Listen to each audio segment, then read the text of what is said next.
জাতীয় বিশ্ববিদ্যালয় জয়কলি বই থেকে বাংলা 20টি এমসিকিউ। নিচের কোন শব্দটির বানান অশুদ্ধ? মূর্ধন্য। কারণ মূর্ধন্যতে অবশ্যই দন্তান্ন বসবে।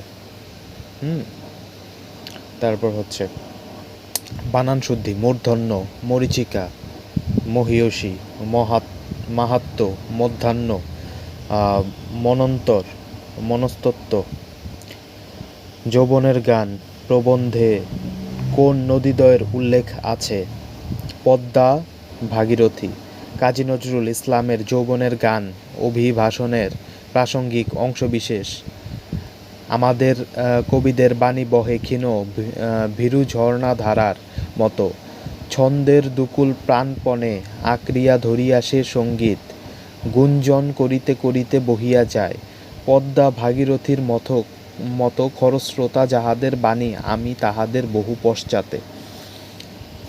কোনটি সৈয়দ ওয়ালিউল্লাহর উপন্যাস নয়? এ. বহিপুর। সৈয়দ ওয়ালিউল্লাহর সাহিত্যকর্ম। উপন্যাস লাল সালু 1948 সালে, চাঁদের অমাবস্যা 1964 সালে, কাদো নদী কাদো 1968 সালে, দি আগলি এশিয়ান 1963 সালে, নাটক বহিপুর 1965 সালে, তরঙ্গ ভঙ্গ 1966 সালে, সুরঙ্গ 1964 সালে, উজানের মৃত্যু 1966 সালে, গল্পগ্রন্থ নয়নচারা 1951, দুই তীর ও অন্যান্য গল্প 1965। নিরবকাশ শব্দের অর্থ অবসরহীন। অবকাশ শব্দের অর্থ অবসর, বিরাম, ছুটি। নীরব প্লাস অবকাশ হয় নিরবকাশ, যার অর্থ নিরন্তর, অবকাশহীন, অবসরহীন। নিচের কোনটি আরবি শব্দ? তরজমা। নিচের কোন বানানটি অশুদ্ধ?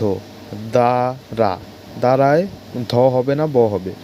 এক কথায় প্রকাশ করো যা বলা হয়নি অনুক্ত, আর যা বলা হয় তা হচ্ছে উক্ত। এখান থেকে শুরু। ভোকেশন এর বাংলা পারিভাষিক শব্দ বৃত্তি। কতিপয় পারিভাষিক শব্দ: ভোকেশন অবকাশ, ছুটি; ভ্যাকুম শূন্য, নির্বাত; ভ্যাগ্রেন্সি যাযাবর বৃত্তি; ভেইন শিরা; ভিনেগার সিরকা। এতটুকু তারে ঘরে এনেছিল সোনার মতন মুখ। এর পরের চরণটি হবে সোনা সি পুতুলের বিয়ে ভেঙে গেল।